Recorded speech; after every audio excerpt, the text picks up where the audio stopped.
Salut à toi! Cette fois, quand je partais sur Paris pour ma formation de coach en image, je prévoyais de te faire des vidéos sur le personal branding, sur l'image de soi, sur l'importance des couleurs et tout un tas d'autres choses en rapport avec ma formation et avec ce que j'ai envie d'apporter aux entrepreneuses. Mais la vie est faite autrement, ce n'est pas un long fleuve tranquille. Je suis Vesselina Malum, je suis coach d'action pour les entrepreneuses. Et aujourd'hui, j'avais envie de te parler des valeurs et des mentors. Pourquoi ce choix?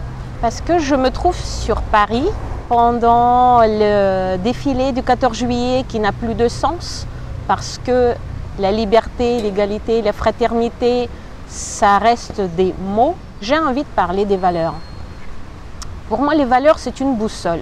C'est quelque chose qui nous permet d'être alignés à tout moment avec ce qu'on est vraiment au fond de soi. Ce sont des choses qui nous guident dans nos choix. Ce sont des choses qui sont le fondement de notre vie. Souvent, nos valeurs, on les porte de début jusqu'à la fin de notre vie. Ce sont des choses importantes, les plus importantes de tout notre être. Et si on ne vit pas en accord avec nos valeurs, on ne se sent pas aligné, on ne se sent pas bien, on ne se sent pas dans notre assiette, on ne se sent pas à sa place, on n'arrive pas à prendre à sa place. Donc les valeurs, c'est quelque chose qui est vraiment fondamental dans la construction de soi, dans les choix qu'on fait au quotidien et dans notre entreprise aussi.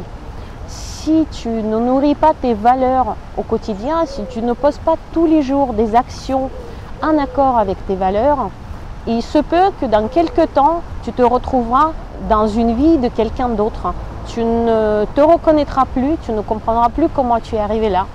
Ma valeur première, c'est la liberté. Je pense que c'est souvent le cas pour les zèbres, les hypersensibles, les HP. C'est pour ça qu'il y a 20 ans, j'avais quitté mon pays en m'installant en France, pays de la liberté justement. J'ai cru à la pub, liberté, égalité, fraternité. Il y a 15 ans, j'avais créé mon entreprise pour nourrir cette valeur.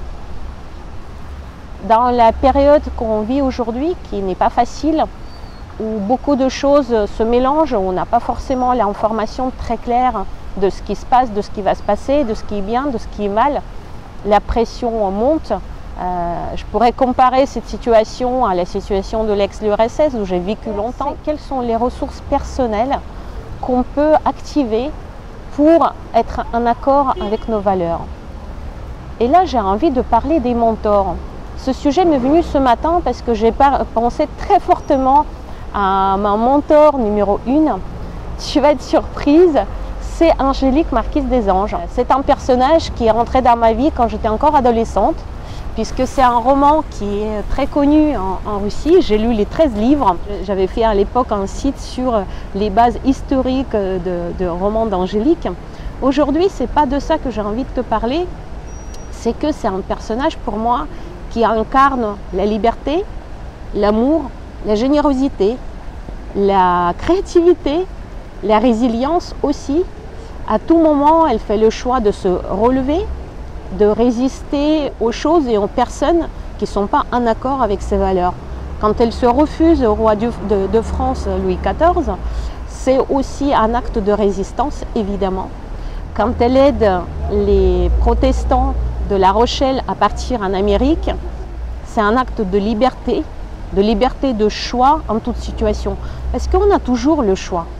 On a toujours le choix de suivre nos valeurs ou suivre la peur. Pour moi, il n'y a que deux choses qui existent, qui dirigent nos choix, soit la peur, soit l'amour. Alors moi, je choisis l'amour de la liberté. Et Angélique, mon mentor, va m'aider là-dessus. Je me trouve aussi, et ça je pense que c'est mon lieu de ressourcement personnel, sur la place des Vosges, ou la place Royale. C'était son nom à l'époque de Louis XIV. Et c'est aux abords de cette place qu'Angélique avait créé sa chocolaterie quand elle s'est relevée des cendres après la mort prétendue de Geoffrey de Peyrac. Voilà de quoi j'avais envie de te parler. C'est vraiment une vidéo très personnelle. J'ai énormément d'émotions en te parlant de ces événements, de mes ressentis, de ce que m'anime aussi. Je ne suis pas certaine que je vais réussir à ne pas pleurer. C'est la 3e prise que je fais. Et le seul message que j'avais envie de te passer dans cette vidéo, c'est fais tes choix en accord avec tes valeurs, quelles qu'elles soient. Et dans ce cas, tu n'auras pas de regrets. Tu sauras dire à tes enfants pourquoi tu as fait ce choix, quels étaient les motifs, quels étaient les moteurs, quelle était ta vision des choses. Regarde tes mentors pour t'aider dans tes choix. Regarde leur vie pour comprendre quelles peuvent être les stratégies pour toi que tu peux adopter et qui seront en accord avec ton être et avec ta vie. C'était Vesselina Malum. Je te souhaite tout simplement de faire des bons choix en accord avec ton cœur.